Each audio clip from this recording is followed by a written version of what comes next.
ദൈവത്തിൻ്റെ അതിപരിശുദ്ധമായ നാമം ഈ പകൽ വാഴ്ത്തപ്പെടുമാറാകട്ടെ. അത്യുന്നത മറവിലെന്ന ഈ സെക്ഷൻ്റെ രണ്ടാമത്തെ സെക്ഷനെ നമുക്ക് ഒരുമിച്ച് തമ്പുരാൻ്റെ വചനം ധ്യാനിപ്പാൻ കർത്താവ് ഒരുക്കിയ വിലയേറിയ അവസരങ്ങൾക്കായി സ്തോത്രം. വിവിധ രാജ്യങ്ങളിൽ ഇരുന്നുകൊണ്ട്, വിവിധ ടൈം ഷെഡ്യൂളുകൾക്കകത്തിരുന്നുകൊണ്ട് പവർ വിഷൻ ചാനലിൽ കൂടി ശ്രദ്ധിക്കുന്ന മാന്യരായ ദൈവമക്കൾ, ശ്രോതാക്കൾ, പവർ വിഷൻ്റെ സ്റ്റുഡിയോ കോംപ്ലക്സിൽ വന്നുകൂടിയ പ്രിയപ്പെട്ടവർ, നല്ല ഗാനങ്ങൾ ആലപിച്ച് നമ്മളെ ആരാധനയിലേക്ക് നടത്തിയ ബഹുമാന്യ ദേവദാസന്മാർ, എല്ലാവർക്കും യേശുക്രിസ്തുവിൻ്റെ നാമത്തിൽ സ്നേഹത്തിലുള്ള വന്ദനങ്ങൾ ഈ പകൽ അറിയിക്കുന്നു. കർത്താവ് ധാരാളം അനുഗ്രഹിക്കട്ടെ. ശക്തമേറിയ ദൈവിക ദൂതുകൾ, ദൈവിക സന്ദേശങ്ങൾ, പ്രവചന ശബ്ദങ്ങൾ കേട്ട് ബലം പ്രാപിച്ച എല്ലാ ദൈവമക്കൾക്കായി സ്തോത്രം. ഈ നടക്കുന്ന കൂട്ടായ്മകൾ എല്ലാവരുടെയും ജീവിതത്തിൽ അനുഗ്രഹമായി, വിടുതലായി, ഒരാശ്വാസമായി തീരട്ടെ എന്ന് കർത്താവിൽ പ്രാർത്ഥിക്കുന്നു, ആശംസിക്കുന്നു. യഹോവ വൻകാര്യങ്ങൾ ചെയ്യട്ടെ എന്ന് പ്രാർത്ഥിച്ചുകൊണ്ട് മുഖവരകൾക്ക് വിരാമം കുറിക്കുന്നു. നിങ്ങളോട് കൈമാറുവാൻ പരിശുദ്ധാത്മാവൻ്റെ പക്കൽ ഏൽപ്പിച്ച ദൈവിക ദൂതിലേക്ക് നമ്മൾ ഒരുമിച്ച് യാത്രയാകുന്നു. റോമലേഖനം 8-ാം അധ്യായം അതിൻ്റെ 26-ാമത്തെ വാക്യമാണ് നിങ്ങളോട് പറയുവാൻ പരിശുദ്ധാത്മാവൻ്റെ പക്കൽ ഏൽപ്പിച്ച വാക്യം. 26-ാം വാക്യം: അവണ്ണം തന്നെ ആത്മാവ് നമ്മുടെ ബലഹീനതയ്ക്ക് തുണ നിൽക്കുന്നു. വേണ്ടും പോലെ പ്രാർത്ഥിക്കേണ്ടത് എന്ത് എന്ന് നാം അറിയുന്നില്ലല്ലോ. ഈ കഴിഞ്ഞ മാസങ്ങളായി നാം കേട്ടുകൊണ്ടിരിക്കുന്ന ദൈവിക സന്ദേശമാണ് സ്വാതന്ത്ര്യം എന്ന വാക്ക്. റോമലേഖനം 8-ാം അധ്യായത്തെ ആസ്പദമാക്കി അനവധി പ്രസംഗങ്ങൾ, മെസ്സേജുകൾ എല്ലാവരും കേട്ട് ബലം പ്രാപിച്ചിരിക്കുന്നു. സ്വാതന്ത്ര്യം എന്ന വിഷയം പ്രസംഗിക്കുന്നവരെല്ലാം റോമാലേഖനം 8-ാം അധ്യായത്തിൽ നിന്ന് 1-2 വാക്യെങ്കിലും പറഞ്ഞു പോകും.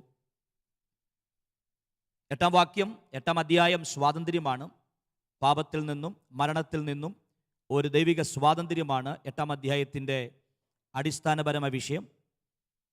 ഇങ്ങനെ പറഞ്ഞു വന്നിട്ട് 26-ാം വാക്യം പറയുന്നു: അവണ്ണം തന്നെ ആത്മാവ് നമ്മുടെ ബലഹീനതയ്ക്ക് തുണ നിൽക്കുന്നു. വേണ്ടുപോലെ പ്രാർത്ഥിക്കേണ്ടത് എന്ത് എന്ന് നാം അറിയുന്നില്ല. നമ്മൾ ബലഹീനരാണ്. പ്രസംഗിക്കുന്ന ഞാനും കേൾക്കുന്ന നിങ്ങളും എല്ലാവരും ബലഹീനരാണ്. ബലഹീനരായി ആരെങ്കിലും ഉണ്ടെങ്കിൽ വേദപുസ്തകം പറയുന്നു, സാരമില്ല, നിങ്ങളുടെ ബലഹീനതയ്ക്ക് ആത്മാവ് തുണ നൽകും. റോമലേഖനം 8-ാം അധ്യായം 26-ാം വാക്യത്തിൽ ബലഹീനത എന്നതിന് അടുത്ത പദമാണ് വിശദീകരണം കൊടുത്തിരിക്കുന്നത്. വേണ്ടും പോലെ പ്രാർത്ഥിക്കേണ്ടത് എന്ത് എന്ന് നാം അറിയുന്നില്ല. അപ്പോൾ നമ്മുടെ ബലഹീനത വേണ്ടും പോലെ പ്രാർത്ഥിക്കാൻ അറിയാത്തതാണ് നമ്മുടെ ബലഹീനത. എനിക്കും നിങ്ങൾക്കും പ്രാർത്ഥിക്കാൻ അറിയാം എന്നൊരു തോന്നലുണ്ടായിരുന്നു, എനിക്കുണ്ടായിരുന്നു. റോമലേഖനം 8-ാം അധ്യായം വായിക്കുന്നതിന് മുമ്പ് എൻ്റെ വിചാരമായിരുന്നു എനിക്ക് പ്രാർത്ഥിക്കാൻ അറിയാമെന്ന്. പക്ഷെ റോമലേഖനം 8-ാം അധ്യായം വായിച്ചപ്പോൾ എനിക്ക് മനസ്സിലായി, എനിക്ക് പ്രാർത്ഥിക്കാൻ അറിയില്ല. എനിക്ക് പ്രാർത്ഥിക്കാൻ അറിയാം, പക്ഷെ വേണ്ടും പോലെ പ്രാർത്ഥിക്കാൻ അറിയില്ല. ഈ പദത്തെ ഒന്ന് തിരിച്ചു പറഞ്ഞാൽ എൻ്റെ പ്രാർത്ഥന വേണ്ടാത്ത പോലെയാണ്. വേണ്ടും പോലെ പ്രാർത്ഥിക്കാൻ പഠിപ്പിക്കുന്നത് ആത്മാവാണ്. പ്രാർത്ഥിക്കാൻ അറിയാത്തവരാരെങ്കിലും എന്നെ കേൾക്കുന്നുണ്ടെങ്കിൽ ഞാൻ നിങ്ങളോടൊരു കാര്യം പറയാം പ്രിയരെ. നിങ്ങൾ അറിയാവുന്ന പോലൊക്കെ അങ്ങ് പ്രാർത്ഥിച്ചോണം. പ്രാർത്ഥനയ്ക്ക് വലിയ ഭംഗിയോ വലിയ സ്റ്റൈലോ വലിയ ശബ്ദമോ വാക്കുകളുടെ ഒഴുക്കോ ഒന്നും വേണ്ട. നിങ്ങൾക്ക് പ്രാർത്ഥിക്കാൻ അറിയില്ലായിരിക്കാം, മുഖവര പോലും പറയാൻ അറിയില്ലായിരിക്കാം, വേണ്ട. നിങ്ങൾക്ക് അറിയാവുന്ന പോലെ അങ്ങ് പ്രാർത്ഥിച്ചു. 2 വാക്കേ പറയാൻ അറിയത്തുള്ളോ? മതി. എൻ്റെ കുഞ്ഞിനെ വിടുവിക്കണം, മതി. എൻ്റെ തലമുറയെ വിടുവിക്കണം, മതി. എൻ്റെ കുടുംബത്തിൽ അത്ഭുതം ചെയ്യണം, മതി. അത് വാ തുറന്ന് പറഞ്ഞോണം. വേണ്ടും പോലെ പ്രാർത്ഥിക്കാൻ അറിയാത്തവർക്ക് ബൈബിൾ പറയുന്നു ആത്മാവ് തുണ നിൽക്കാൻ പോവാണ്. അതിൻ്റെ അർത്ഥം നമ്മളെ പ്രാർത്ഥിക്കാൻ പഠിപ്പിക്കുന്നത് ആത്മാവാണ്. നമ്മുടെ പല വിഷയത്തിനും ഉത്തരം കിട്ടിയത്, നമ്മുടെ പല വിഷയത്തിനും മറുപടി കിട്ടിയത് നമ്മുടെ മിടുക്ക് കൊണ്ടോ നമ്മുടെ ശബ്ദത്തിൻ്റെ ഗാംഭീര്യം കൊണ്ടോ വാക്കുകളുടെ ഒഴുക്കുകൊണ്ടോ ഒന്നുമല്ല കേട്ടോ. നമ്മുടെ പല വിഷയത്തിനും മറുപടി കിട്ടിയത് ആത്മാവ് തുണ നിന്നത് കൊണ്ടാണെന്ന് ഈ പകൽ വിശ്വസിക്കുന്നവർക്ക് ഞാൻ കർത്താവിനെ സ്തോത്രം പറയുകയാണ്. ഇവിടെ പറഞ്ഞ വാക്ക് കേട്ടോ, ആത്മാവ് തുണ നിൽക്കും. തുണ നിൽക്കും. എന്താ ഈ തുണ എന്ന വാക്കിൻ്റെ അർത്ഥം? ആത്മാവ് തുണ നിൽക്കും. തുണ എന്ന വാക്കിൻ്റെ അർത്ഥം ഹെൽപ്പ് എന്നൊരു വാക്കാണ് ഇംഗ്ലീഷ് ബൈബിളിൽ കിടക്കുന്നത്. ഹെൽപ്പ് എന്നൊരു വാക്കാണ്. ഇച്ചിലൂടെ വിശാലമായ ആശയത്തിലേക്ക് പോയാൽ സഹായം എന്നൊരു വാക്കുണ്ട്.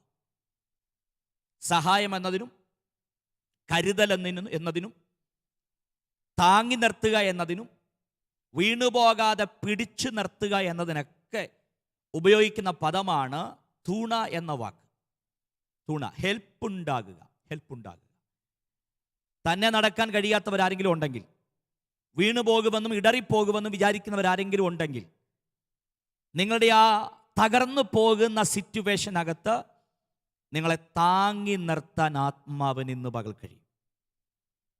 വേദപുസ്തകത്തിനകത്തൊരു വാക്യം, ബലഹീനതയിൽ തികഞ്ഞു വരുന്ന ഒരു ദൈവശക്തിയുണ്ട്. ബലം കുറഞ്ഞു പോയവരാരെങ്കിലും ഉണ്ടോ? മാനസികപരമായി, ആരോഗ്യപരമായി ക്ഷീണം സംഭവിച്ചവരാരെങ്കിലും ഉണ്ടോ?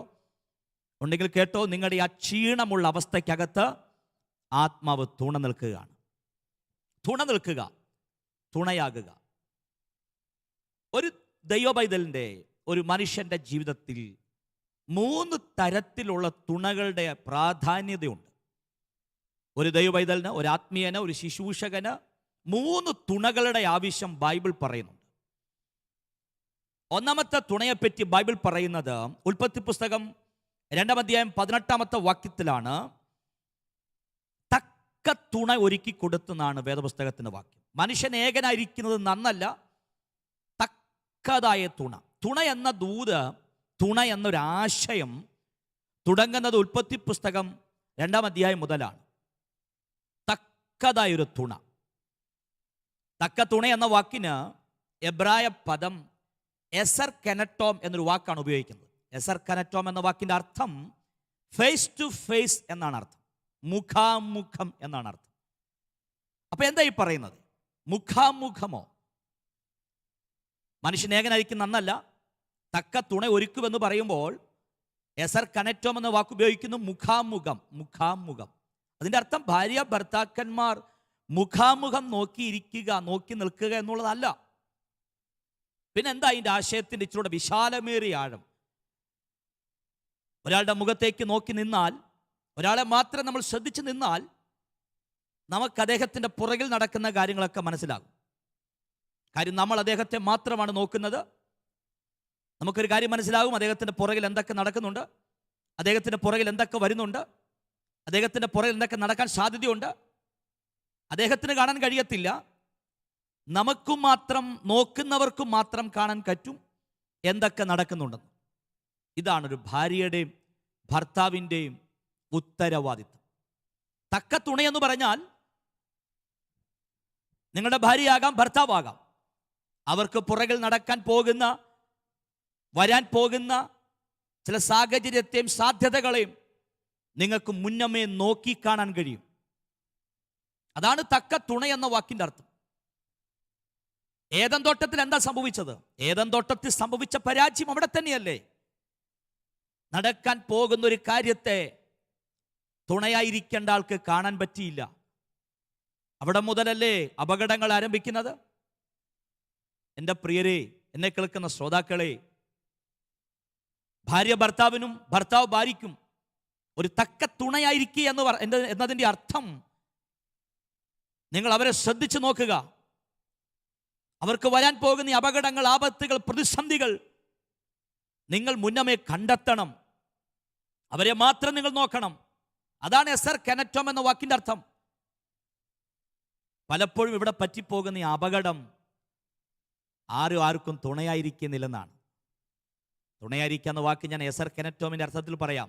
ആർക്കും വലിയ ശ്രദ്ധിച്ചൊന്നും നോക്കുന്നില്ല. അതുകൊണ്ട് എന്തു പറ്റുന്നു? ഭർത്താവും ഭാര്യയും അപകടത്തിൽ പെട്ട് കഴിഞ്ഞിട്ടാണ് നമുക്ക് മനസ്സിലായത്. നമുക്ക് നേരത്തെ അറിയാമായിരുന്നു അവർക്ക് ആ വിഷയം വരുമെന്ന്, പക്ഷേ അവരോട് പറയാൻ നമ്മൾ വിട്ടുപോയി. ഭർത്താവിനോട് ആ ചുവടെടുക്കലെന്നും, അങ്ങനെ ആ തീരുമാനം എടുക്കലെന്നും, ആ ബിസിനസ്സിൽ ആ സ്റ്റെപ്പ് വെക്കലെന്നും നമുക്ക് പറയാൻ പറ്റുമായിരുന്നു.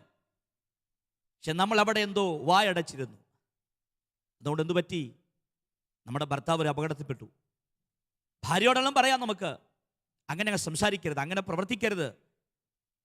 നാളെ വരാൻ പോകുന്ന ആപത്തുകൾ, നാളെ വരാൻ പോകുന്ന അപകടങ്ങളെ, നാളെ വരാൻ പോകുന്ന പ്രതിസന്ധികളെ മുന്നമേ കണ്ടെത്തുന്നവരായിരിക്കണം ഒരു പാർട്ട്ണർ, ആയിരിക്കണം ഒരു തുണ. കല്യാണ സമയത്ത് ആ കല്യാണം നടത്താൻ പോകുന്ന ശുശ്രൂഷകൻ ഇരുവരുടെ കരം പിടിച്ചു നിർത്തി പറയുന്ന വാക്കല്ലേ, മരണം നിങ്ങളെ വേർപിരിക്കും വരെ തുണയായിരിക്കണമെന്ന്. അതിൻ്റെ അർത്ഥം എപ്പോഴും കൂടെ ഇരിക്കണം എന്നല്ല കേട്ടോ.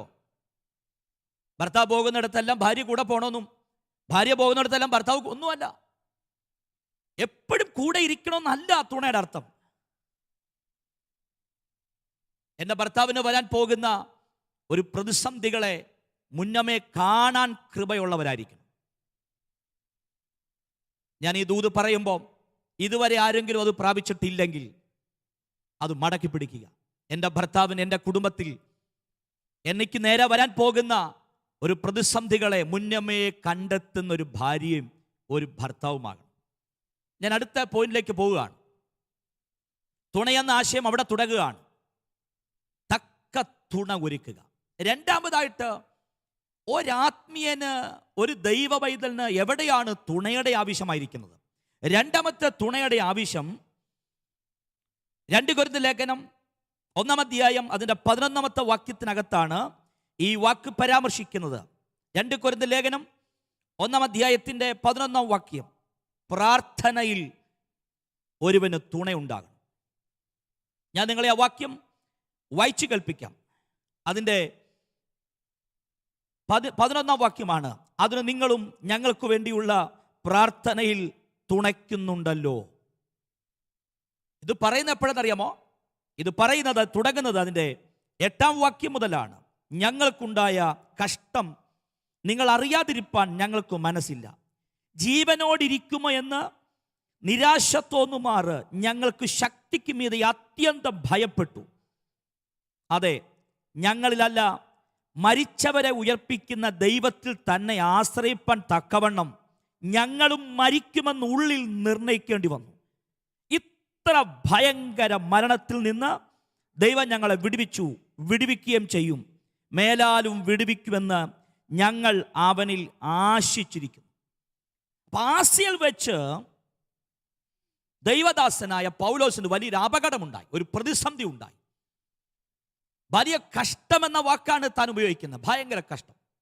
കഷ്ടം എന്ന് പറഞ്ഞു തുടങ്ങിയിട്ട് ഇച്ചിരൂടെ മുൻപോട്ട് പോയി പറയാണ്, കഷ്ടമെന്ന് പറഞ്ഞ് ഒതുക്കാൻ പറ്റില്ല. ജീവനോടിരിക്കുമോ എന്ന് തോന്നലൊക്കെ നഷ്ടപ്പെട്ടു പോയി. കാര്യം ജീവിതം തീർന്നു പോയെന്ന് തോന്നുമാറൊരു പ്രശ്നമുണ്ടായി. മരണം ഞങ്ങൾ മുഖാമുഖം കണ്ടു. പക്ഷെ ആ മനുഷ്യൻ പറയാം, മരണത്തെ മുഖാമുഖം കണ്ടിട്ടും ഇന്ന് പകലും ഞങ്ങൾ ജീവനോടിരിക്കുന്നത് നിങ്ങളുടെ പ്രാർത്ഥനയുടെ ബലം കൊണ്ടാണ്. ഞാൻ ആത്മാവിൽ എല്ലാ പ്രിയപ്പെട്ടവർക്കും ഈ ദൂത് കൈമാറുകയാണ്. അടുത്തൊരു തലമുറ ഉടഞ്ഞു പോകാതിരിക്കാൻ, പോരാട്ടങ്ങൾക്കകത്തൂടെ കടന്നു പോകുന്നവർക്ക് വേണ്ടി മുട്ടുകുത്തി പ്രാർത്ഥനയ്ക്ക് തുണ നിൽക്കാൻ പറ്റുമെങ്കിൽ നിന്റെ പ്രാർത്ഥനയുടെ മറുപടി അതിവേഗത്തിൽ കണ്ണാൽ കാണാൻ പോവാണ്. എന്താ ഇപ്പോൾ പറ്റുന്ന അപകടം? എന്താണ്? ഒരാൾ കഷ്ടത്തിലായാൽ, ഒരാൾ പോരാട്ടത്തിലായാൽ, ഒരു കുടുംബം ഉടഞ്ഞു പോകാൻ തുടങ്ങിയാൽ കണ്ട് ചിരിക്കുന്നൊരു സമൂഹമല്ലേ നമുക്ക് ചുറ്റും നിൽക്കുന്നത്? രക്ഷപ്പെടുമെന്ന ആശ നശിച്ചു പോയി, അവർ വഴി പട്ടുപോകുമെന്ന് തോന്നുമ്പോൾ കൈകൊട്ടിച്ചിരിക്കാൻ 1000 പേര് ഇവിടെ കാണും കേട്ടോ. എന്നെ കേൾക്കുന്ന പ്രിയപ്പെട്ടവരെ, നിങ്ങളുടെ കൂടപ്പിറപ്പോ കൂട്ടുകാരനോ ആരും ആകട്ടെ, അവരെ ജീവിതം തീർന്നു പോയെന്നും ഉടഞ്ഞു പോകുമെന്നും തോന്നുമ്പോൾ അവർക്ക് വേണ്ടി പ്രാർത്ഥിക്കാൻ ഒരു തുണയായി നിൽക്കുവാൻ ഇന്ന് പകൽ കോതിയുള്ളവർക്കാ ഞാൻ സ്തോത്രം പറയുകയാണ്. എൻ്റെ വിഷയത്തിന് വേണ്ടി മാത്രം പ്രാർത്ഥിക്കാനല്ല, എൻ്റെ തലമുറ വിടുവിക്കപ്പെടാൻ വേണ്ടി മാത്രമല്ലെന്നേ. ഇവിടെ ആരൊക്കെ ഉടഞ്ഞുകൊണ്ടിരിക്കുകയാണ്, രക്ഷ നഷ്ടപ്പെട്ടു പോയവർ, ആശ നശിച്ചു പോയവർ, അവർക്ക് വേണ്ടി പ്രാർത്ഥിക്കാൻ തുണയായി നിൽക്കുവാൻ, അവർക്ക് വേണ്ടി കരഞ്ഞൊരു തുണയായി നിൽക്കുവാൻ, ഒരഭിഷേകത്തിന്, ഒരു കൃപയ്ക്കായി ദൈവമക്കൾ ഈ ദിവസങ്ങളിൽ കാത്തിരിക്കണം. ആശ നശിച്ചു പോയി. ആ വാക്കിനൊക്കെ ഭയങ്കര ഗൗരവമുണ്ട് പ്രിയരെ. ഇതേ പദം ഈ മനുഷ്യൻ പണ്ടൊരിക്കൽ പറഞ്ഞിട്ടുണ്ട്. ഓർക്കുന്നുണ്ടോ നിങ്ങൾ? ക്രേത്താദ്വീപിന് മറപറ്റി, ക്ലൗദാദ്വീപിന് മറപറ്റി, കൂപ്രോസ് ദ്വീപിന് മറപറ്റി. മറപറ്റി മറപറ്റി മറപറ്റി ഒരു പടകോടുന്നു. എവിടെല്ലാം മറപറ്റിയോ അതൊന്നും ആശ്രയമല്ല, കാറ്റവർക്ക് വിരോധമാണ്. സൂര്യനെ കാണുന്നില്ല, ചന്ദ്രൻ കാണുന്നില്ല, കര കാണുന്നില്ല. മുഴുവൻ പ്രതിസന്ധികൾ നിറഞ്ഞൊരു കപ്പൽ യാത്ര പോകുന്ന വേളയിൽ കാറ്റ് വിരോധമായി വെളിപ്പെട്ടു. ആ മനുഷ്യന്റെ വാക്കാണ് രക്ഷപ്പെടും എന്നുള്ള ആശ നശിച്ചു പോയിരിക്കുന്നു. ഞാൻ മാത്രമല്ല, എൻ്റെ കൂടെയുള്ള സകലരും ഈ പടകിൽ ഈ കാറ്റിനകത്ത് മുങ്ങുവെന്നും ഞങ്ങളുടെ പടക് ഉടയുമെന്നും ഉറപ്പായി രക്ഷപ്പെടും എന്ന ആശ നശിച്ചു പോയ വേളയിൽ ബൈബിൾ ഇങ്ങനെ വായിക്കുന്നു, ഇളകുന്ന പടകിനകത്ത് ഒരു മനുഷ്യൻ മുട്ടുകുത്തി ദൈവത്തോട് ഒറ്റ പ്രാർത്ഥന. ഞാൻ ആത്മാവിൽ പറയാം, 1000 വിഷയങ്ങൾ കുടുംബത്തിൽ വെളിപ്പെട്ടാലും, 1000 പ്രതിസന്ധികൾ നിങ്ങളുടെ ലൈഫിൽ വെളിപ്പെട്ടാലും, രക്ഷപ്പെടും എന്ന ആശ നശിക്കുമാറ് പ്രതിസന്ധികൾ വെളിപ്പെട്ടാലും പരക്കം പാഞ്ഞ് ഓടരുത്. മുട്ടുകുത്തി പ്രാർത്ഥിക്കാൻ തുടങ്ങുക, മുട്ടുകുത്തി കരയാൻ തുടങ്ങുക. ആ പ്രതിസന്ധിക്കകത്ത് ഒരു ദൈവ പ്രവൃത്തി കാണാൻ പോവാണ്.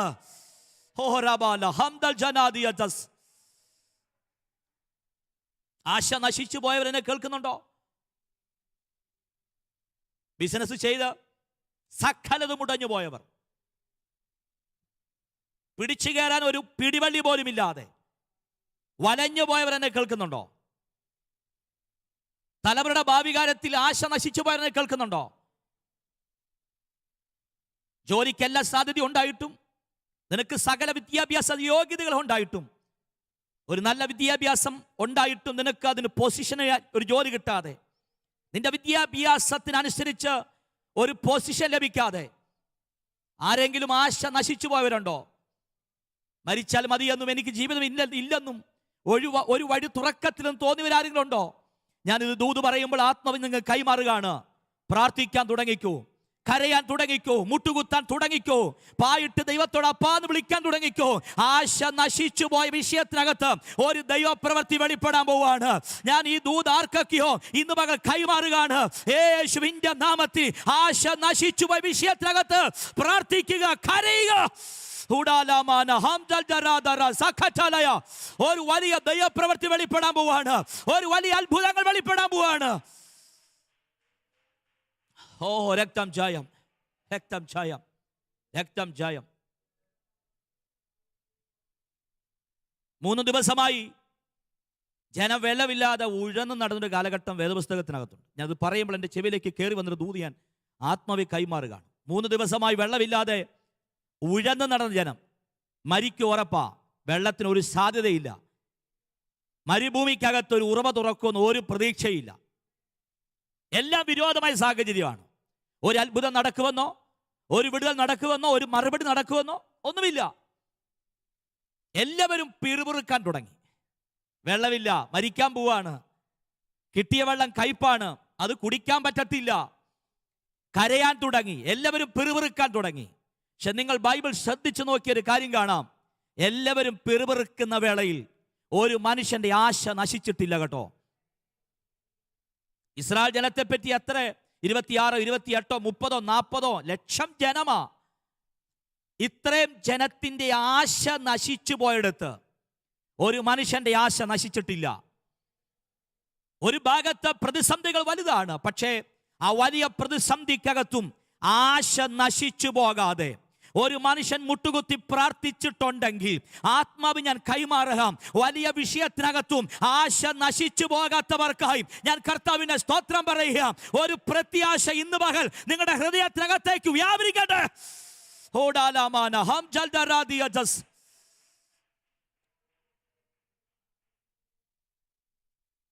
ഒരു കുറുക്ക് വഴിയോ ഒരു പോംവഴിയോ ഒന്നുമില്ല കേട്ടോ. മൈ ഗാഡ്, ഇത് പറയുമ്പോൾ എൻ്റെ അകത്തേക്ക് എനിക്കറിയാം ഈ ദൂത് ആരെയൊക്കെ നോക്കി പരിശുദ്ധാത്മാവ് കൈമാറുകയാണ്. എന്നെ കേൾക്കുന്നവർ, ഓൺലൈനിൽ വാച്ച് ചെയ്യുന്നവർ, പവറേഷൻ്റെ സ്റ്റുഡിയോസ് കോംപ്ലക്സിൽ വന്നിരിക്കുന്നവരുടെ ആത്മാവ് ഞാൻ കൈമാറുകയാണ്. നിങ്ങളുടെ ആശ നശിച്ചു പോയ വിഷയത്തിനകത്ത് ഒരു ദൈവപ്രവൃത്തി വെളിപ്പെടാൻ പോവാണ്. രക്തം ഛായം. ആശ നശിച്ചുപോയ വിഷയത്തിനകത്ത് ഒരു ദൈവപ്രവൃത്തി വെളിപ്പെടാൻ പോവാണ്. ഡോക്ടർമാർ കൈവിട്ടതാകാം, എല്ലാവരും കൈവിട്ട വിഷയമാകാം, ഇനി പ്രാർത്ഥിക്കത്തില്ലെന്നും ഇനി മറുപടി നടക്കത്തുന്ന വിഷയമായിരിക്കാം. പക്ഷെ നിങ്ങൾ കുറിച്ചിട്ടോ ആ വിഷയത്തിനകത്ത് ഒരു വലിയ ദൈവപ്രവൃത്തി, ഒരു വലിയ ദൈവപ്രവൃത്തി, ഒരു വലിയ ദൈവപ്രവൃത്തി. ഓ രക്തം ഛായം, രക്തം ഛായം, രക്തം ഛായം, രക്തം ഛായം. ഹല്ലേലൂയ. ഞാൻ ഈ ദൂത് ഇവിടെ വിളിച്ചു പറയുമ്പോൾ ഒരു അസാധാരണ ദൈവ സാന്നിധ്യം ഞാൻ ഈ സ്റ്റുഡിയോയ്ക്കകത്ത് അനുഭവിച്ചുകൊണ്ടാണ് ഞാൻ ദൂത് പറയുന്നത്. വൃക്ഷമായ പ്രത്യാശയുണ്ട്, വെട്ടിയ പിന്നെ കിളിർക്കും, അതിൻ്റെ വേർ നിലത്ത് പഴകിയാലും കുറ്റി മണ്ണിൽ കെട്ടുപോയാലും വെള്ളത്തിന്റെ ഗന്ധം കൊണ്ട് കിളിർക്കാൻ പോവാണ്. പഴകിപ്പോയതും കെട്ടുപോയതും ഇനി കിളിർക്കത്തിൽ എന്ന് പറഞ്ഞതും ഇനി അങ്ങനത്തെ ഒരു മുള ഉണ്ടാകത്തിൽ പറഞ്ഞ വിഷയത്തിനകത്ത് ഒരു ദൈവപ്രവൃത്തി വെളിപ്പെടാൻ പോവാ. യേശുവിന്റെ അധികാരമുള്ള നാമത്തിൽ അത് വിശ്വസിക്കുന്നവർക്കായി ഇന്ന് പകൽ ഞാൻ സ്തോത്രം പറയാണ്. ഓ റബാല ഹഡഗ ജബദരയ സഹലയ ഒരു മറുപടി വെളിപ്പെടാൻ പോവാണ്. സ്തോത്രം. ആ മനുഷ്യന്റെ വാക്ക് കേട്ടോ. ഞങ്ങൾ മരിക്കുമെന്ന് നിർണയിച്ചു, രക്ഷയൊന്നുമില്ല. പക്ഷെ മനുഷ്യൻ പറഞ്ഞു കേട്ടോ, നിങ്ങളുടെ പ്രാർത്ഥനയുടെ തുണ ഞങ്ങൾക്ക് ഭയങ്കര ബലമായിരുന്നു. ഞാൻ എന്നെ കേൾക്കുന്ന പ്രിയപ്പെട്ടവരോട് ആത്മാവിന് ദൂത് പറയാം. ഓടുന്നവർക്ക് വേണ്ടി, ഉപയോഗിക്കപ്പെടുന്നവർക്ക് വേണ്ടി ഒരു പ്രാർത്ഥനയുടെ തുണയായി നിങ്ങൾക്ക് നിൽക്കാൻ കഴിയുമോ? നിങ്ങൾ കൂടുന്ന സഭയിലെ ഇടയന് വേണ്ടി ഒരു പ്രാർത്ഥനയുടെ തുണയായി നിൽക്കാൻ പറ്റുമോ? അദ്ദേഹത്തിന് ആ വിഷയം വരണമെന്നും അദ്ദേഹത്തിന് ആ പോരാട്ടം ഉണ്ടാകണമെന്നും അദ്ദേഹത്തിന് ആ രോഗം വരണമെന്നും പറഞ്ഞ് കൈകൊട്ടിച്ചിരിക്കുന്നവരായി നടക്കാൻ അല്ല കേട്ടോ. രക്തം ചായം അദ്ദേഹം ചെയ്തതിൻ്റെയാ അദ്ദേഹത്തിന് കിട്ടിയെന്നും അദ്ദേഹത്തിന്റെ പ്രവൃത്തി കൊണ്ടാ അദ്ദേഹത്തിന് ആ പ്രശ്നം വന്നെന്നും വലിയ കഷ്ടതയ്ക്കകത്ത് അദ്ദേഹം അകപ്പെട്ടു പോയെന്നും പറയാതെ ഞാൻ ഒരു ചലഞ്ച് പോലെ ഈ ദൂത് പറയുകയാണ്. ഞാൻ ഈ ദൂതിനെ നിങ്ങളെ ചലഞ്ച് ചെയ്യാണ്. ഉടഞ്ഞു പോയവർക്ക് വേണ്ടി പ്രാർത്ഥനയിൽ തുണ നിൽക്കാൻ ഒരു കൃപയ്ക്ക് വേണ്ടി പ്രാർത്ഥിക്കുക. സ്തോത്രം. കൈകൊട്ടിച്ചിരിക്കുന്നവർ 1000 പേര് കാണും കേട്ടോ. കൈകെട്ടിച്ചിരിക്കുന്ന 10,000 കാണും. അവരുടെ കൂട്ടത്തിൽ നമുക്ക് കൂടണ്ടെന്നേ, അവരുടെ കൂടെ നമ്മൾ കൂടണ്ടെന്നേ. ഉടഞ്ഞു പോയവർക്ക് വേണ്ടി പ്രാർത്ഥനയ്ക്ക് തുണ നിൽക്കാൻ യേശുവിന്റെ നാമത്തിൽ ഒരു അഭിഷേകത്തിനായി, ഒരു ദൈവകൃപയ്ക്കായി ഇന്ന് മകൾ കൊതിക്കുന്നവർക്കായി രക്തം ചായം, രക്തം ചായം, രക്തം ചായം, രക്തം ചായ.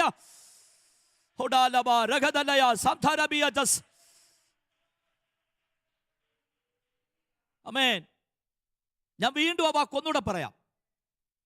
നിങ്ങളുടെ സഭയിലെ പാസ്റ്ററാകാം, നിങ്ങളെ നടത്തിയ ദേവദാസനാകാം, അല്ലെങ്കിൽ നിങ്ങൾ ആരുമാകട്ടെ, അദ്ദേഹത്തിനൊരു പ്രതിസന്ധി ഉണ്ടായെന്ന് കേട്ടപ്പോൾ, അദ്ദേഹം വലിയ കഷ്ടതയ്ക്കകത്ത് അകപ്പെട്ടത് കേൾക്കുമ്പോൾ, രക്ഷപ്പെടുമെന്ന് ആശ നശിച്ചു പോകുമാറ് അദ്ദേഹം വലിയ പ്രശ്നത്തിൽ അകപ്പെട്ടെന്ന് കേൾക്കുമ്പോൾ കൈകൊട്ടിച്ചിരിക്കണോ അതോ പ്രാർത്ഥിക്കണോ? ഞാൻ ഈ ദൂത് പറയുമ്പോൾ കൈകൊട്ടിച്ചിരിക്കുന്നവർ 1000 പേര് കാണും കേട്ടോ.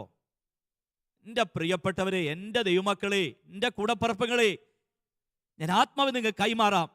അവരുടെ കൂടെ കൂടല്ല കേട്ടോ, അവരുടെ കൂടെ കൂടരുത്, അവരുടെ കൂടെ കൂടരുത്. രക്തം ചായം. അടുത്തൊരു തലമുറ ഉടഞ്ഞുപോയവർക്ക് വേണ്ടി പ്രാർത്ഥനയിൽ തുണ നിൽക്കുവാൻ, ഉടഞ്ഞുപോയവർക്ക് വേണ്ടി പ്രാർത്ഥന സഹായമാകുവാൻ, ഉടഞ്ഞുപോയവർക്ക് ഒരു കൈപിടിച്ച് പ്രാർത്ഥന ഉയർത്തുന്ന ഒരു ദൈവകൃപ എല്ലാവരുടെ മേലും വ്യാപരിക്കട്ടെ. ആമേൻ. സ്തോത്രം. 2, ഒരാത്മീയന്റെ ജയം, ഒരാത്മീയന്റെ സന്തോഷം, ഒരാത്മീയന്റെ നിലനിൽപ്പ് പ്രാർത്ഥനയുടെ തുണയാണ്. 2ാമത്തെ തുണയാണ് പ്രാർത്ഥനയിൽ തുണയ്ക്കുക. നമുക്ക് വേണ്ടിയല്ല, സ്വന്തം കാര്യത്തിന് വേണ്ടി പ്രാർത്ഥിക്കുന്ന കാര്യമല്ല ഞാൻ പറഞ്ഞേ, സ്വന്തം ആവശ്യങ്ങൾക്ക് വേണ്ടി കരയുന്ന കാര്യമല്ല ഞാൻ പറഞ്ഞേ. അടുത്തൊരാൾക്ക് വേണ്ടി പ്രാർത്ഥിക്കാൻ തുണ നിൽക്കാൻ പറ്റുമോ? സ്തോത്രം. നമ്മൾ ഇത്രയും നാളും എൻ്റെ കുഞ്ഞും എൻ്റെ വഴിയും എൻ്റെ കുഞ്ഞിൻ്റെ ഭാവിയും എൻ്റെ ജോലിയൊക്കെ അല്ലേ നമ്മൾ പ്രാർത്ഥിച്ചുകൊണ്ടിരുന്നേ.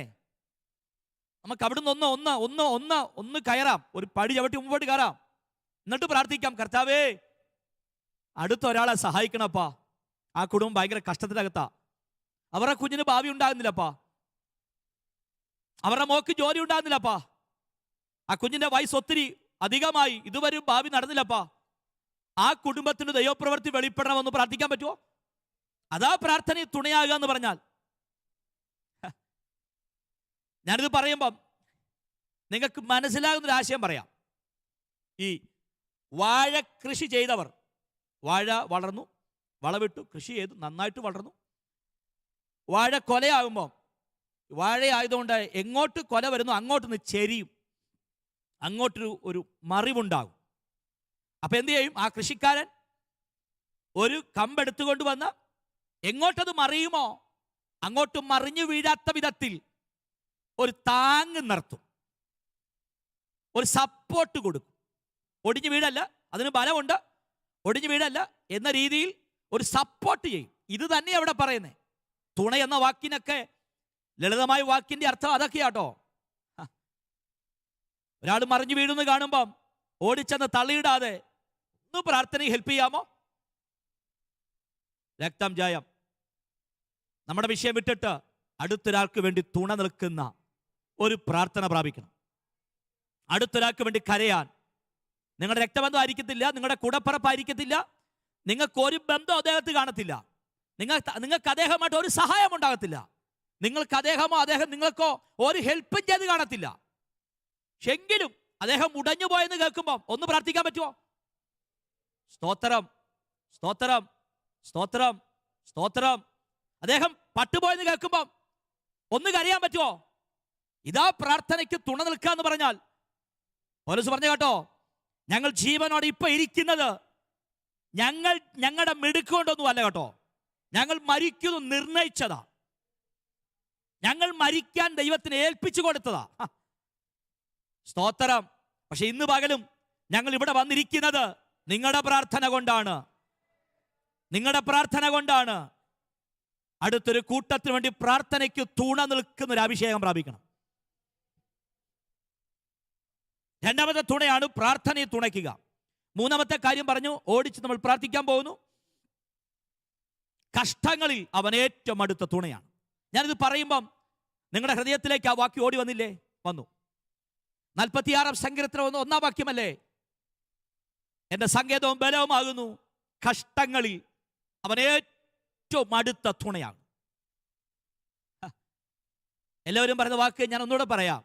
കഷ്ടത വരുമ്പോൾ എല്ലാവരും നമ്മളെ വിട്ടുപോകും, പ്രതിസന്ധി വരുമ്പോൾ എല്ലാവരും നമ്മളെ വിട്ടുപോകും. പക്ഷെ ബൈബിൾ ഉറപ്പ് പറയുന്നു, ഏതു വലിയ കഷ്ടതയ്ക്കകത്തും എല്ലാവരും പോയാലും കർത്താവ് പോകത്തില്ല, അവൻ നമ്മുടെ കൂടെ ഇരിക്കും. ഒരു പാട്ടുകാരന്റെ വരി, പ്രാണനേക്കാൾ അരികിൽ ഉള്ളതാൽ. ഇതൊരു വരിയാണല്ലേ.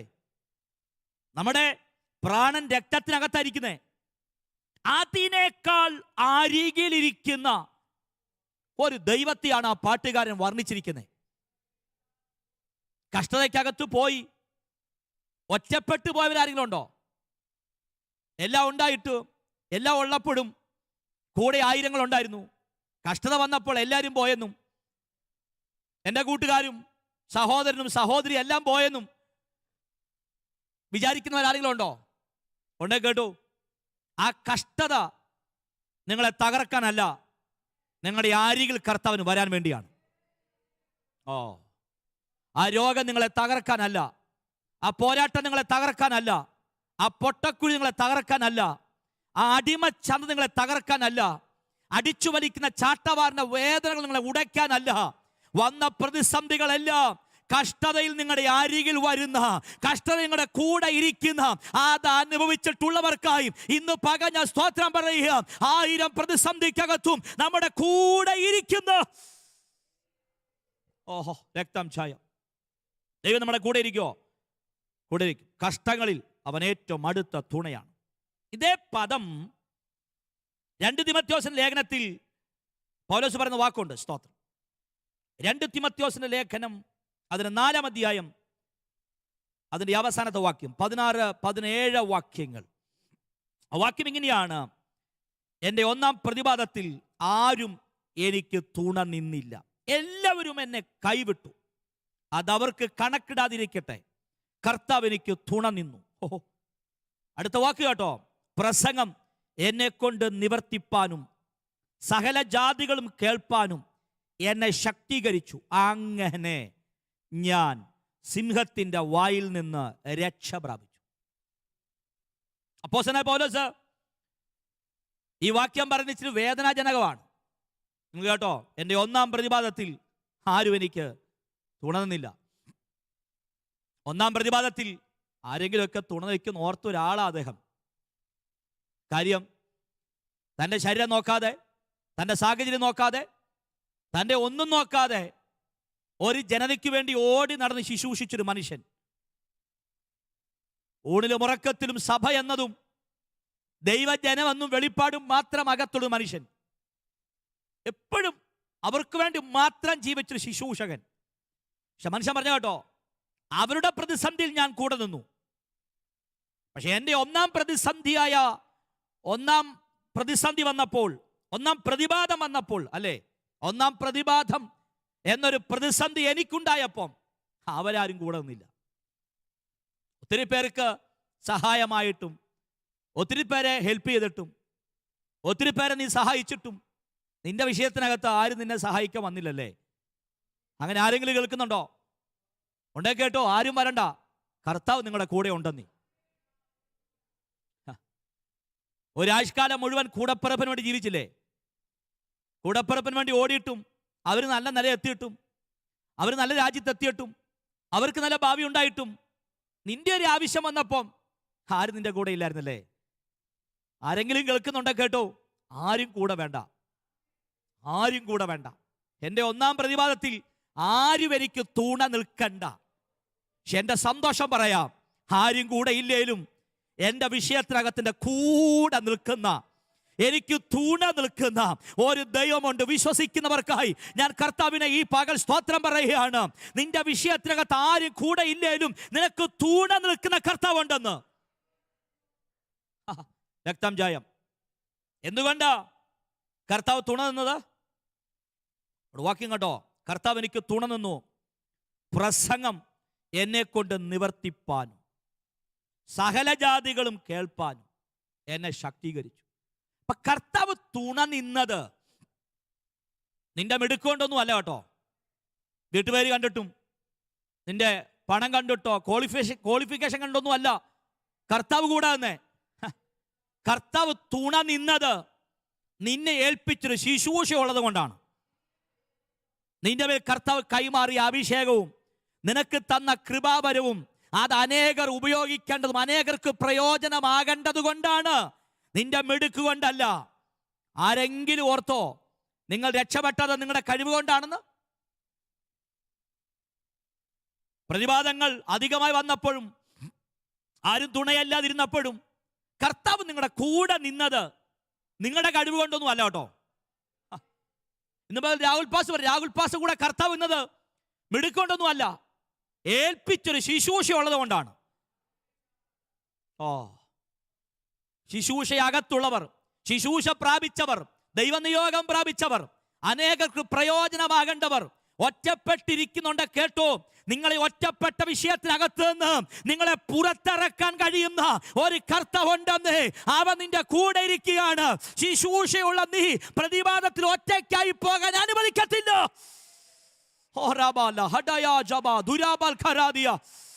രക്തം ജയം, രക്തം ജയം, രക്തം ജയം, രക്തം ജയം.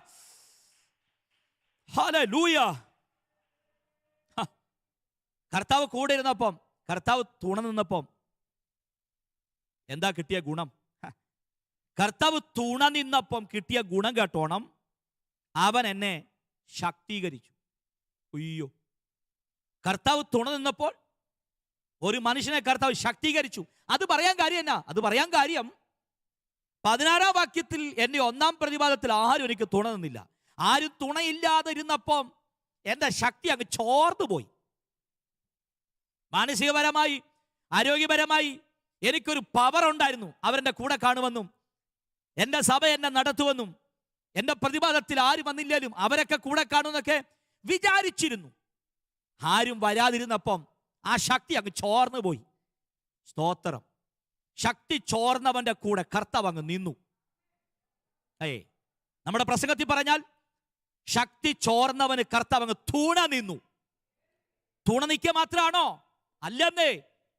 അവൻ ശക്തി എവിടെ ചോർന്നു പോയോ അവിടെ തമ്പുരാൻ ശക്തീകരിക്കുകയാണ്.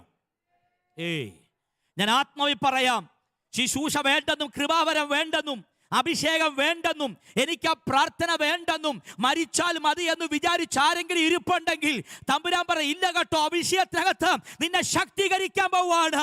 ആ വിഷയത്തിനകത്ത് ആത്മാവ് ശക്തീകരിക്കാൻ പോവാണ്. അവിടെ നിന്നെ ഉയർപ്പിക്കാൻ പോവാണ്.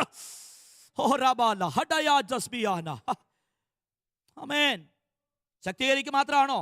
അല്ല, പിന്നെയോ, അങ്ങനെ ഞാൻ സിംഹത്തിന്റെ വായിൽ നിന്ന് രക്ഷ പ്രാപിച്ചു. അതെന്താ ഈ പറയുന്ന സിംഹത്തിന്റെ വായിൽ നിന്നൊക്കെ? അർത്ഥം 16-ാം വാക്യത്തിലെ പ്രതിപാദം വിഷയം, എൻ്റെ ഒന്നാം പ്രതിപാദം അല്ലേ? അർത്ഥം എന്നാ? സിംഹത്തെ പോലെ കഠിനമായൊരു വിഷയം വന്നത്, എന്നെ വിഴുങ്ങിക്കളയേണ്ട വിഷയം എനിക്ക് ഉണ്ടായത്. ആ വിഷയത്തിനകത്ത് അകപ്പെട്ടു പോയി. ആ വിഷയം എന്നെ ഒരു സിംഹം കടിച്ചു കീറുന്ന പോലെ കടിച്ചു കീറാൻ ത്രാണിയുള്ള വിഷയമായി എനിക്കുണ്ടായത്. പക്ഷെ ആ വിഷയം എനിക്ക് വന്നിട്ടും ആ വലിയ വിഷയത്തിനകത്ത് നിന്ന് എനിക്ക് തൂണ നിന്ന് എന്നെ വിടുവിച്ചൊരു കർത്താവുണ്ട്. ഓഹോ, അനുഭവിച്ചിട്ടുള്ളവർക്കായി സ്തോത്രം പറയുക. നിന്റെ കുടുംബത്തിൽ വന്ന വിഷയം നിന്നെ തകർക്കാൻ കെൽപ്പുള്ള വിഷയമായിരുന്നു. നിന്റെ ജോലി വന്ന വിഷയം നിന്നെ മുടിക്കാൻ കെൽപ്പുള്ള വിഷയമായിരുന്നു. നിനക്ക് വന്ന പോരാട്ടങ്ങൾ നിന്നെ തകർത്ത് കളയാൻ ശക്തിയുള്ള വിഷയമായിരുന്നു. പക്ഷെ അതിനകത്ത് നിന്ന് നമ്മളെ വിടുവിക്കുന്ന, തൂണ നിൽക്കുന്ന, അത് വിശ്വസിക്കുന്നവർക്കായി ഞാൻ കർത്താവിനെ സ്തോത്രം പറയാണ്. രക്തം ചായം. ഏതു വലിയ വിഷയം നിങ്ങൾക്കുണ്ടായാലും നിങ്ങൾ ഇന്ന് പകൽ കുറിച്ചിട്ടു. നിങ്ങളുടെ ലൈഫ് തീർന്നു പോകുമാറ് സിംഹത്തെ പോലെ ബലമുള്ള വിഷയം, നിങ്ങളെ പിച്ചി ചീന്താൻ കരുത്തുള്ള വിഷയം, ദേശത്ത് പരിഹാസ കോലമായി തീർക്കാൻ കരുത്തുള്ള വിഷയം. മൈ ഗാഡ്, ഏത് ഭയങ്കര വിഷയം വന്നാലും ഇന്ന് പകൽ ഈ വചനത്തിൽ ഉറച്ചു. ആ ഭയങ്കര വിഷയത്തിനകത്ത് എനിക്ക് തൂണ നിൽക്കുന്ന, ആ വിഷയത്തിനകത്ത് വിടുവിക്കുന്ന, എന്നെ പുറത്തിറക്കുന്ന, ഈ പകൽ ആ ദൂത് വിശ്വസിക്കുന്നവർക്കായി സ്തോത്രം പറയുക. ആ വലിയ വിഷയത്തിനകത്ത് നിന്ന് എന്നെ പുറത്തിറക്കുന്ന ഒരു സർവശക്തി.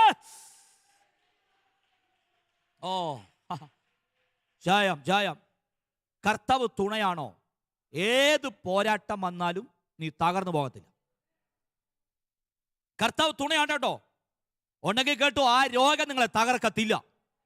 കർത്താവ് തുണയാണോ? എങ്കിൽ കേട്ടു, ആ കടബാർ നിങ്ങളെ തകർക്കത്തില്ല. കർത്താവ് തുണയാണോ? തലമുറ വിഷയത്തിനകത്ത് തമ്പുരാൻ അത്ഭുതം ചെയ്യാൻ പോവാണ്. ഇന്ന് പകൽ ആ ദൂത് വിശ്വസിക്കാൻ തുടങ്ങിക്കോ. രക്തം ജയം. കർത്താവ് നമുക്ക് തുണ നിൽക്കും.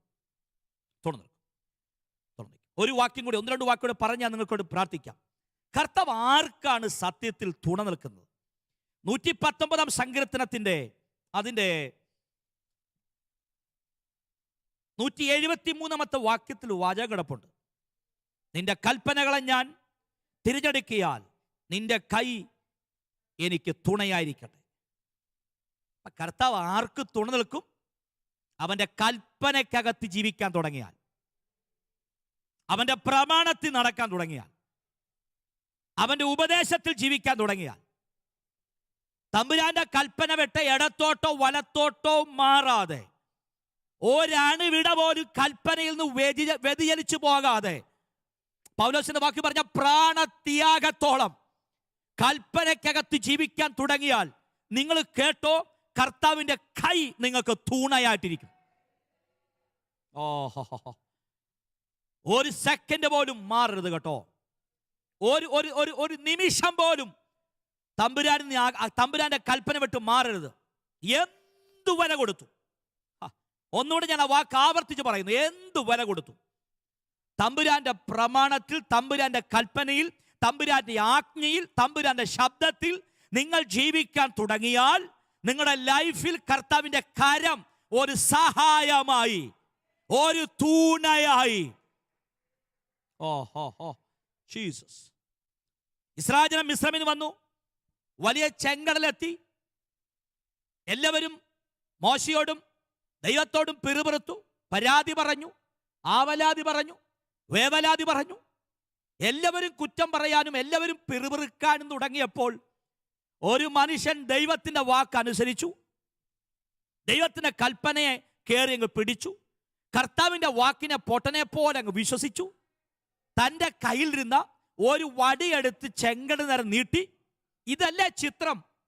അതെ, എല്ലാവരും കുറ്റം പറഞ്ഞപ്പോൾ സാഹചര്യത്തിനൊത്തു മാറാതെ ഏത് വിഷയമാണെങ്കിലും കേട്ട ദൈവശബ്ദത്തെ അദ്ദേഹം വിശ്വസിച്ചു. അതനുസരിച്ച് വടിയെടുത്ത് നീട്ടി. നിങ്ങൾ കണ്ടോ, പ്രവചന പുസ്തകത്തിൽ വാക്യമുണ്ട്, മോശയുടെ ആ ചെറിയ കരത്തിന്റെ കൂടെ ദൈവത്തിന്റെ വലിയ കരമിറങ്ങി വന്നെന്ന്. സാഹചര്യം അനുസരിച്ച് ദൈവശബ്ദത്തെ വിട്ടുമാറില്ല കേട്ടോ. വിട്ടുപോയവരും പ്രമാണം വിട്ടും കൽപ്പന വിട്ടും ഉപദേശം വിട്ടും മാറിപ്പോയവർ 1000 പേര് കാണും. മാറരുത്. പിടിച്ചു നിന്നു ഒരു ദൈവത്തിന്റെ കരം നിങ്ങൾ കാണാൻ പോവാണ്. ആ വിഷയത്തിനകത്ത് അതിവിദൂരമല്ലാതെ കർത്താവിന്റെ കരം കാണാൻ പോവാണ്. എല്ലാവരും മാറിപ്പോയപ്പോൾ, എല്ലാവരും പ്രമാണം വിട്ടും ഉപദേശം വിട്ടും കൽപ്പന വിട്ടും മാറിയപ്പോൾ, കൽപ്പനയ്ക്കകത്ത് ജീവിക്കാൻ തുടങ്ങിയാൽ നിങ്ങളുടെ ദൈവത്തിന്റെ കരം കാണാൻ പോവാണ്.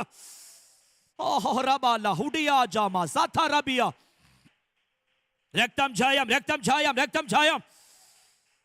ഹല്ലേലൂയ, ആമേൻ. ഈ ദൂത് പറയുമ്പോൾ ഒരു വാക്യം കൂടെ പറഞ്ഞെങ്കിൽ ഞാൻ നിങ്ങൾക്ക് വേണ്ടി പ്രാർത്ഥിക്കാം.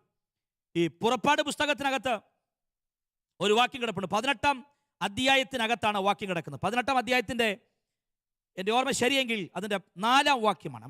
4-ാം വാക്യമാണ് 18-ാം അധ്യായത്തിൻ്റെ, പുറപ്പാട് പുസ്തകം 18-ാം അധ്യായത്തിൻ്റെ 4-ാം വാക്യത്തിൽ മോശ പറഞ്ഞൊരു വാക്കാണ് നിങ്ങൾ ശ്രദ്ധിക്കേണ്ടത്. സ്തോത്രം. നിങ്ങൾ വാക്ക് കേട്ടോ. എൻ്റെ പിതാവിൻ്റെ ദൈവം എനിക്ക് തുണയായി എന്ന് ഫറവോന്റെ വാളിൽ നിന്ന് രക്ഷിച്ചു. ഉയ്യോ, കർത്താവ് ഒരു മനുഷ്യന് തുണയായി നിന്നു. തുണയാമെന്ന് എനിക്ക് മാത്രമായിരുന്നോ? അല്ല, ഫറവോൻ ഉയരത്തിൽ വാളുണ്ടായിരുന്നു. അത് തല മുറിച്ചു മാറ്റാൻ കേൾപ്പുള്ള വാൾ. പക്ഷെ തൊടാൻ പറ്റിയില്ല.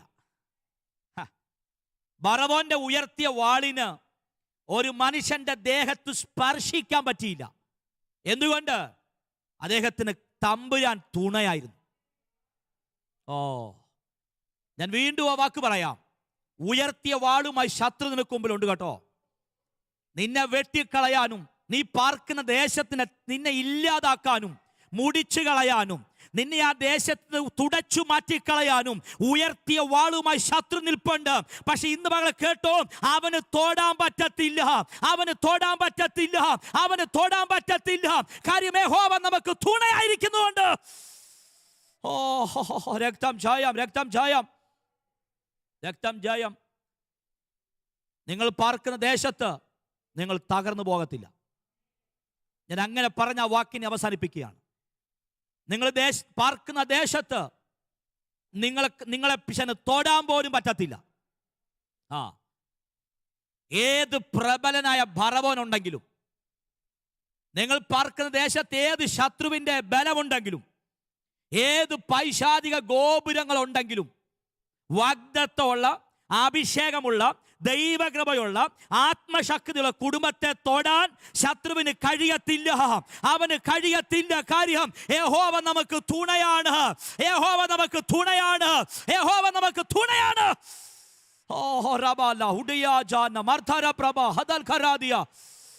അവൻ തുണ നിൽക്കുകയാണ്. അവൻ തുണ നിൽക്കുകയാണ്.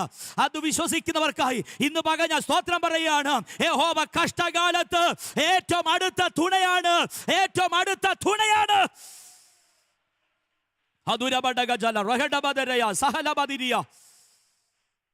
രക്തം ജയം. നിങ്ങൾ അനുഭവിക്കുന്ന വിഷയത്തിനകത്ത് നിങ്ങൾ ഒറ്റയ്ക്കല്ല കേട്ടോ. തുണയായി, തുണയായി കർത്താവുണ്ട്. എല്ലാ കണ്ണുപടച്ചു. ഞാൻ ഈ ദൂത് പറഞ്ഞ് പ്രാർത്ഥിക്കാൻ പോവാണ്.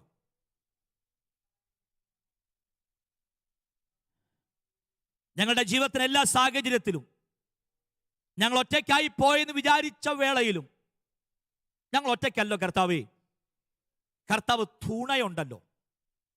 ഞങ്ങൾ ഇന്ന് വേള ഉറയ്ക്കുന്നു. ഞങ്ങളെ സിംഹം വിഴുങ്ങുന്ന പോലെ വിഴുങ്ങേണ്ട വിഷയം വന്നപ്പാ, ഞങ്ങളെ വെട്ടിക്കളയാൻ ഫറവോന്റെ വാൾ ഉയർന്നപ്പാ, സിംഹത്തിന്റെ വായിൽ നിന്നും ബറവോന്റെ വാളിൽ നിന്നും ഞങ്ങളെ പുറത്തിറക്കിയത് ഞങ്ങളുടെ മിടുക്കല്ല, ഞങ്ങൾക്ക് തൂണ നിന്ന്, ഞങ്ങൾക്ക് തൂണ നിന്ന്, ഞങ്ങൾക്ക് തൂണ നിന്ന്. ഓ, പാട്ടുകാരൻ പറഞ്ഞ വരി പോലെ, തുണ എനിക്ക് യേശുവേ അരികിലുള്ളതാൽ എന്തെല്ലാം വന്നാലും ഞങ്ങൾ ഉടഞ്ഞു പോകാതെ, മുടിഞ്ഞു പോകാതെ, പട്ടുപോകാൻ അനുവദിക്കാതെ, ഞങ്ങളുടെ എല്ലാ കാലത്തും എല്ലാ സാഹചര്യത്തിലും ഞങ്ങൾക്ക് തൂണ നിൽക്കുന്ന ഒരു ദൈവമുള്ളതിനായി സ്തോത്രം പറയുന്നു. ഈ വചനം ശ്രമിച്ച എല്ലാ പ്രിയപ്പെട്ടവർക്കും വേണ്ടി ആത്മാവ് ഞാൻ പ്രാർത്ഥിക്കുന്നു. അവരുടെ ജീവിതത്തിന് എല്ലാ വേളയിലും ഒറ്റക്കല്ലോ, കർത്താവ് തുണയായി, തണലായി, സഹായമായി, ആശ്രയമായി ഉള്ള കൃപയ്ക്കായി ഞാൻ സ്തോത്രം പറയുകയാണ്. ഈ വചനത്താൽ ജനത്തെ അനുഗ്രഹിച്ചു പ്രാർത്ഥിക്കുന്നു. പ്രാർത്ഥന കേട്ടിരിക്കുക. സ്തോത്രം യേശുവിന്റെ നാമത്തിൽ തന്നെ. ആമേൻ.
തുണ എനിക്ക് യേശുവേ, കുറവിനിയില്ല.